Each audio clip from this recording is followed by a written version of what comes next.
toma el relevo.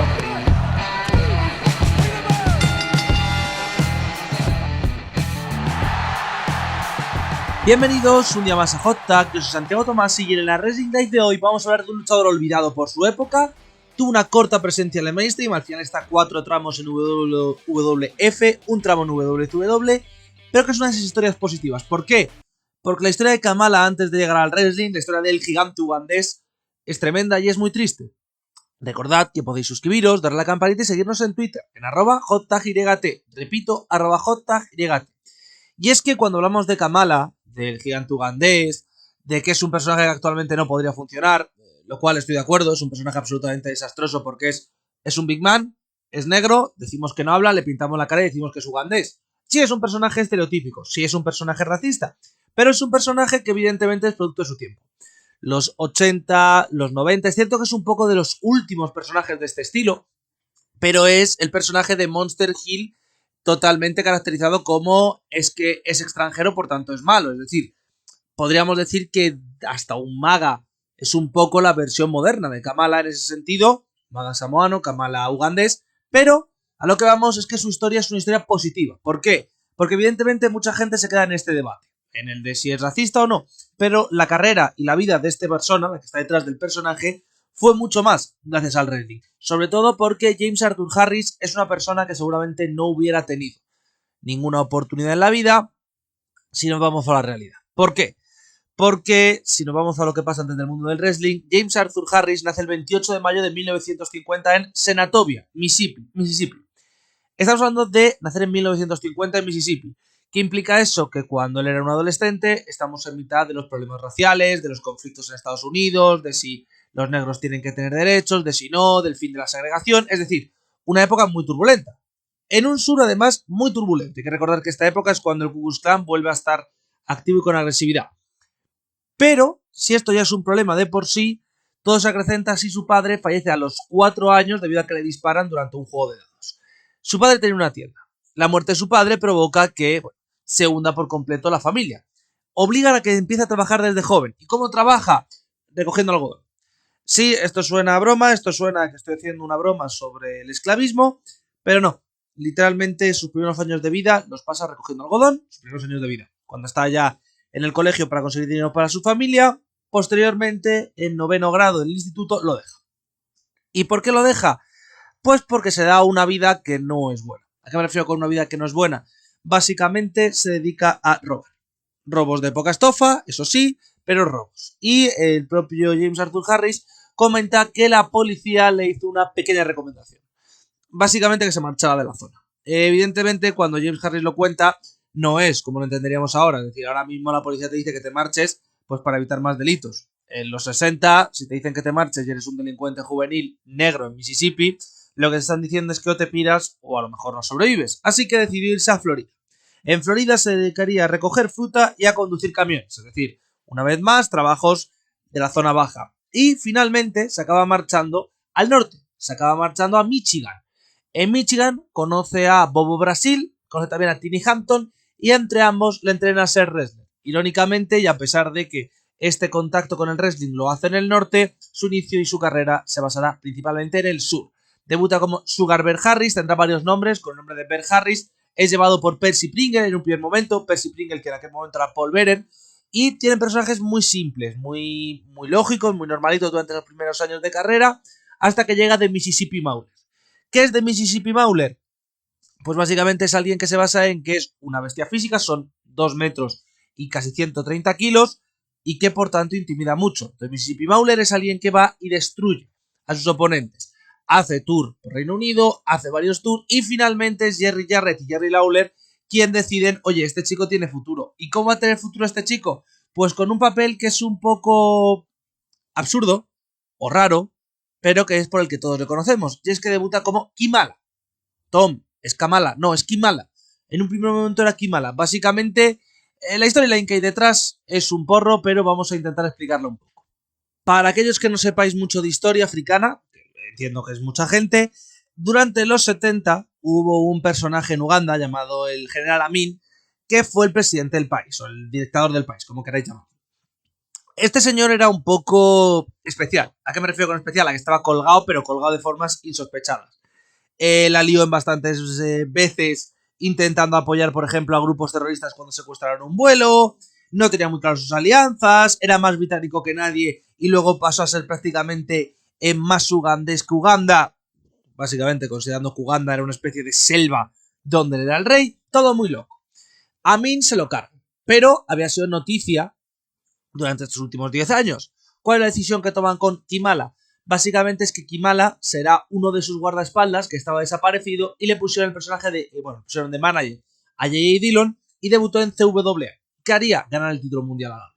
Es cierto que lo perdería posteriormente, pelearía en Mid-South Wrestling. Evidentemente, el personaje que nosotros conocemos, es decir, con el escudo y la lanza, actualmente es muy ofensivo, porque todos sabemos que en África pues los guardaespaldas no van con escudo y con lanza, que esos son momentos de celebración, etcétera, etcétera. Estamos hablando de los 80 en Estados Unidos. Tampoco nos vamos a sorprender. Kimala se pone over como el sol. ¿Por qué? Porque más allá de que el personaje sea más simple que el mecanismo de un reloj, él luce súper dominante, amenaza mucho y tiene cosas muy divertidas. ¿Por qué? Pasa a ser Kamala y tiene un feudo con André el Gigante que está bien. Tiene un feudo con Jan Yardog también muy chulo. Da buenos combates. Es cierto que no es que sea un gran wrestler, pero da buenos combates. Pasa todo este tiempo por Miss South. Se marcha también a Texas, donde pelea en WCCW, la empresa de los Von Erich. Quiere destruirlos, aunque no consiga nunca el derrotarles de forma definitiva. Incluso pelea por el título mundial de NWA contra Hardy Race, combate en el cual acaba descalificado. Este sería el voto de toda la carrera de nuestro amigo Kamala. Él está en esa posición de Monster Heel que amenaza por los títulos, pero la mayor parte del tiempo no los conseguirá por una razón obvia. Kamala es un maravilloso heel, un Monster Heel que va contra los faces, pero en ningún caso es un face que esté tan over que haya que darle un título o un heel que sirva para destronar. Esto significa que va a tener mucha rotación durante su carrera, efectivamente, que pasará por muchos territorios de forma 3-4 meses, luces súper dominante, te enfrentas al campeón, te vas, un poco como Bruiser Brody. Evidentemente, después de su rivalidad con André el Gigante, André le quiso, y le quiso en WWF. Le firmó Vince McMahon y le pone a Freddie Blassie como un manager. Obviamente, escala rápido en la card y se enfrenta a Hulk Hogan en múltiples house shows y también en el Madison Square Garden. No le gana, entra en un feudo con André el Gigante bastante guay, gana el francés, obviamente, pero la rivalidad será la última. Básicamente, Kamala no tiene más run y se marcha. Se marcha a WA, se marcha a Mid-South, Kamala no está cerca de los títulos en su mayor parte del tiempo, pero funciona bien, tiene una rivalidad con Slaughter, tendrá dos, por cierto, con él, pasa por Japón con JPW, se enfrenta incluso con Bruiser Brody antes de llegar a WWF, pero, como hemos dicho muchas veces en esta final de época de los territorios, inicio de dominancia de Vince, el dinero lo tiene Vince, por tanto la gente se va con él. Dominio del undercard, feudo contra Hulk Hogan. En este caso el feudo contra Hulk Hogan es mucho más largo, son casi 6 meses aproximadamente si miramos en cage match de combates en house shows, muchos en el Madison Square Garden, Hogan contra Kamala. El afroamericano nunca consigue el título. Obviamente, 3 de los enfrentamientos en Garden son emitidos, así que oye, los tenemos ahí. Se une a Sika, no tiene mucho éxito, la verdad, esa unión con Sika. Es cierto que parece que van a pelear como por los títulos tag, pero al final no lo hacen. ¿Por qué? Porque Kamala se pega. Kamala considera que Vince no le está pagando lo suficiente y se marcha. ¿Es esto cierto? Pues hombre, seguramente sí, porque el tema principal de esta época es que como Vince McMahon tiene el monopolio cada vez más grande, hay muchos luchadores a los cuales, oye, pues te va a pagar menos. No, pero habíamos quedado, ¿qué tal? Vale, pues búscate la vida. Kamala fue uno de los que dijo, vale, pues me busco la vida fuera. ¿Y a dónde se marcha? Pues a todos los lados. Se marcha primero a Texas, donde pelea en la empresa de los Von Erich hasta que esta cierra, un año después. Se marcha a All Japan, donde pelea junto a Abdullah de Batche. En México, donde pelea en CMLL y en MLL. En USWA, donde consigue 4 veces ser campeón del mundo. Es decir, hace un poco esa gira de finales de territorios, inicio de la era del duopolio, donde puedes ir más o menos de empresa en empresa. Y justo en el 91-92 firma por WWF. A ver, ¿cómo valorar esto? Es un run raro. ¿Por qué? Es un run largo, es cierto. Le dan de manager a Kim Che y a Harvey Whippleman, que para los que no os acordéis son los que se visten como si fuesen gente de safari, es muy raro. Y entra en una rivalidad grande contra Undertaker. En esta rivalidad sería la primer casket match de la historia del wrestling en televisión. Primero se enfrentan en SummerSlam, luego en Survivor Series. Hay otros temas económicos. Básicamente, Kamala acusa de haber cobrado un 10% de lo que cobró Taker. Meltzer dice que eso no es cierto, aunque sí que es posible que cobrase menos, es más, prácticamente seguro que cobrase menos, pero la realidad es que Kamala no estaba muy contento con sus pagos. Aún así, la decisión que toma la empresa, una decisión para mí errónea, todos ha dicho en el 93, es hacerle face. ¿Y cómo lo hacen face? Básicamente es que Kim Chae y Harvey Whippleman le humillan constantemente y él se revuelve, por lo que se junta a Reverendo Slick, y monta una especie de forma de humanizarlo. En plan, Slick le enseña a jugar al béisbol, Slick le juega a los bolos, todo muy sin sentido, la verdad no funciona bien. Pero, siendo un bodrio, que es un bodrio el personaje, la realidad es que por lo que se marcha no es solo esto, sino que tiene problemas familiares serios. ¿Cuáles son esos problemas familiares serios? Matan a su hermana y a la hijastra de esta. Las matan en un crimen, en un tiroteo, y Kamala se centra en intentar conseguir que les den justicia, por así decirlo. El señor que hizo estos asesinatos acabaría en la cárcel, como se dice, en cadena perpetua, fallecería en prisión antes que el propio Kamala, así que en parte sí que se hizo justicia, pero Kamala se hace conductor de trailers. Él se compró 2 trailers, la rivalidad con Hogan, porque ganaba mucho dinero, y ahora se dedica a eso. También saca un disco de canciones, sí, se hace 100 canciones y se las saca. Esto no es coño, esto no es broma, podéis encontrarlo y podéis buscarlo. Kamala tiene esto, Kamala está retirado del wrestling, pero llama de Hulkster. ¿Por qué? Básicamente porque a pesar de que había tenido un combate, Kamala ya estaba prácticamente retirado, WCW le quiere. ¿Para qué? Para Dungeon of Doom. Hemos hablado mucho de Dungeon of Doom, hemos hablado mucho de la alianza para acabar con la Hulkamania. Es una mierda como una catedral, seamos honestos, pero permite que Kamala pelee en Basatevich y en Fall Brawl.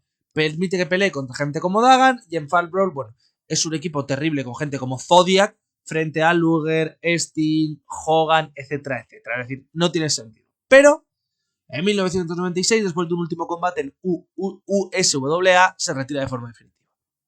Sí, volverá a pelear en ciertos zonas especiales. Es más, hará un poco la gira despedida fans de los 80, que es, participó en la Battle Royale especial de WrestleMania 17 y luego aparece en Indies Random, que sea enfrentándose a Lawler, que sea Coco Beware, que sea Dusty Rhodes, y eso no le alejaba de las apariciones esporádicas en WWE. Aparece en un Diva Search, aparece también en un enfrentamiento contra Randy Orton, aparece en un enfrentamiento contra Umaga, además de no ser votado para un Taboo Tuesday.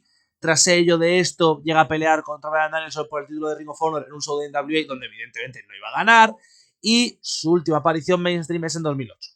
Allí aparece en la boda entre Jay Lethal y Socal Valerie como invitado, que es bastante gracioso, y en 2010 tiene su último combate en la empresa de los Juggalos, en GCW. Pero a partir de aquí la salud va peor. ¿Por qué? En 2011 le tienen que amputar una pierna por problemas de sangre y diabetes. La otra ocurrirá 7 meses después. Se queda sin las 2 piernas, le hacen un crowdfunding para intentar sufragar todos los gastos derivados de sus problemas. El propio Kamala reconoce que él está viviendo gracias pues, a los cheques que le dan por invalidez, más vender sillas, más su libro, que sacaría en 2014. Y aquí, ya depende de quién valoréis o no, llega la decisión de participar en la demanda por los CTE, lo cual seguramente le impide participar en Hall of Fame como persona viva. En 2017 está a punto de morir por problemas cardíacos y en 2020 finalmente fallece. ¿Por qué? En 2020, básicamente, como ya sabéis, pandemia de COVID, graves problemas, vive en el sur, es decir, nada de esto ayuda, pero tiene que ir todos los días a diálisis por el problema de que, bueno, la diabetes le había generado eso. Según su esposa, segunda esposa, por cierto, allí pilla la enfermedad, pilla el COVID. El COVID evidentemente le afecta, persona con sobrepeso, diabetes, problemas de salud evidentes, 2 piernas perdidas, muy débil, pues unos pocos días después sufre un paro cardíaco que le lleva al otro barrio, y es que con solo 70 años James Arthur Harris fallece. Evidentemente este final es triste, este final es duro, este final es, bueno, que alguien muera con 70 años es joven, es decir, es mucho más lógico que muchos de los temas que hemos hablado, pero es joven. Pero la realidad es que la historia de James es una historia positiva. ¿Por qué? Porque él era un delincuente juvenil. Era un delincuente juvenil que había venido de la pobreza más absoluta, que es pobreza del sur, en los 60, siendo negro. Es una vida que en muchos casos llevaba a la violencia, no solo a la propia, es decir, sino sufrir violencia, o a la delincuencia. Y él seguía todos esos pasos. Él al final estamos hablando de que con 17 años se tiene que marchar de su pueblo porque le amenaza a la propia policía de si sigues haciendo el tonto vas a tener problemas. Con 17 años. Es decir, le salva la vida el wrestling. Y esta es una de las partes positivas que tiene el negocio y esta es una de las partes positivas con las cuales me gusta quedarme a veces. El wrestling es un pozo muchas veces de basura, donde pasan cosas terribles y donde nada tiene el sentido que debiera. Es decir, donde nada es lo suficientemente valorado o donde todo acaba siendo podrido o donde todo acaba siendo un drama. Pero el wrestling también es una forma de escapar de ciertos problemas. Hemos visto a luchadores entrar en droga por culpa del wrestling, pero también hemos visto a algunos salvar su carrera gracias al wrestling. Hemos visto a luchadores que tenían graves problemas familiares que gracias al negocio han conseguido encontrar su nueva familia. Gente que tenía problemas con socializar, por así decirlo, y aquí encuentran una forma nueva de ser, o incluso que son capaces de superar miedos que tenían. Evidentemente, Kamala tiene una respuesta muy honesta y muy sincera, que es el tema del dinero. A Kamala le pagaban menos y Vince aprovechaba de ello. Y evidentemente cuando tú eres pobre previamente, y esto es algo que vosotros yo creo que cualquiera sabe, cuando eres pobre aceptas menos dinero en general porque consideras que es más. Es decir, si yo tengo 100.000 euros en el banco, considero que un sueldo de 10.000 euros al año es una mierda. Si yo tengo 100 euros en el banco, considero que un sueldo de 10.000 euros es la hostia. Al año, me estoy refiriendo, es decir, por debajo del salario mínimo. Ese es el tema. Entonces, es curioso, pero claro, estamos hablando de que gracias a esto Kamala sale de la pobreza, puede tener una familia, puede mantenerse más o menos bien. Es cierto que luego, el final de su vida, con la diabetes, con las 2 piernas amputadas y tal, es un problema. Pero aún así el mundo del wrestling se volcó con él. Los 2 GoFundMe que se hacen, en los 2 cumple. El primero fue durante las operaciones, por así decirlo, de las 2 piernas. Y el segundo fue a posteriori, tras el fallecimiento, para apoyar a la familia, que ya sabéis que es muy habitual en Estados Unidos, que una vez fallece un luchador, pues haga un GoFundMe para que la familia pueda cubrir los gastos, porque normalmente los gastos de estas cosas son bastante gordos en Estados Unidos. Pero al final es eso, al final James Arthur Harris es una historia de cómo el wrestling también tiene sus cosas buenas y cómo no nos tenemos que dar siempre con el wrestling mata, el wrestling es malo, el wrestling destroza vidas. Que ojo, pasa, es decir, lo hemos hablado muchas veces de cómo luchadores jóvenes que entran en el negocio sin mucha cabeza, porque es verdad que entran sin mucha cabeza, pues evidentemente que estas cosas no les ayudan. Que es mucho dinero, que son muchas horas en la carretera, que no hay unas figuras encima que pueden hacer, entre comillas, siempre entre comillas, porque son adultos, pero de padres y que se provocan un poco esa historia de estar fuera de casa, sin vigilancia, todos chavales de la misma quinta y que la líen. Vale. Pero también es cierto que igual que eso puede afectar a ciertos muchachos, a otros les puede ayudar mucho. Y es el caso, por ejemplo, de Kamala. Es decir, Kamala es un tío que tiene un personaje absolutamente ridículo, que no tenía ningún, entre comillas, derecho a funcionar, porque es un personaje súper clásico, hemos visto 1000 personajes igual, que funcionan porque Kamala es bueno en el ring, y es intimidante, y sabe hacer lucir bien. Y esto muchas veces a mucha gente se le olvida. Es muy importante saber lucir bien. Y no hay que valorar siempre el no, bueno, pero es que aunque diga que luce bien, tal, luego no hace falta que sean combates espectaculares, no hace falta que sea el mejor luchador técnico del planeta, pero sí que sea lo suficientemente creíble como para que yo tenga ganas de ver un combate suyo. Y con Kamala pasaba, y la gente quería ver a Kamala perder, y la gente le daba miedo a Kamala. Evidentemente, el que dé miedo a Kamala o no, para mucha gente es indiferente, y lo entiendo perfectamente. Es decir, no creo que haya nadie que esté aquí de, bueno, esto es menos interesante que... Pero la realidad es que si tienes un Monster Hill que intimida, que asusta y que encima funciona en pantalla, tienes muchísimo hecho. Su rivalidad con André, su rivalidad con Hogan, su rivalidad con Dagan, su rivalidad con Roberts, con Slaughter, son rivalidades que se centran en 80-90. Evidentemente, lo ves ahora, lo ves en 2022, y son rivalidades aburridas, porque es monstruo extranjero se enfrenta a joven norteamericano que sueña con mantener a su país en vilo, porque el objetivo es barras, estrellas y libertad. Pues sí, en 2022 la verdad es que esa storyline es aburrida. Pero tú lo ves con los ojos de 1985 o 1986 y es perfecta. Hace perfectamente el papel de peligroso asesino grandísimo. Que tú dices, bueno, pero eso no tal. No, pero es que eso es lo que se le pide. Tener un bicho que sea súper grande, súper potente, súper físico y que te amenace mucho. Pero eso no daría para la actualidad. Es decir, ese es el tema. Kamala en 2022 no hubiera funcionado. Hubiera necesitado otro personaje, que yo creo que fuera capaz. Es decir, yo creo que James Arthur Harris es un poco una persona que está muy anclada a un personaje por la época en la que vivió. Creo que tenía más rango de personajes. Pero los 80 funciona. Y este tiene que ser el homenaje a Kamala. que al final es uno de los principales Monster Skills de su época, que no está en el Hall of Fame por su decisión de denunciar a WWE con el tema de la conmoción cerebral, lo cual yo no voy a culpar nunca a un luchador por hacer algo que va a favor de su salud, lo siento mucho, y que en general lo que hemos vivido con él es algo muy bonito. Yo creo que con esto podemos dar por despedido este programa. Recordar que volveremos el mañana, sábado, es un formato un poco raro, pero sábado, con otro vídeo de opinión, domingo Lucha Underground, lunes WWF, martes TNA. Yo me despido y hasta la próxima.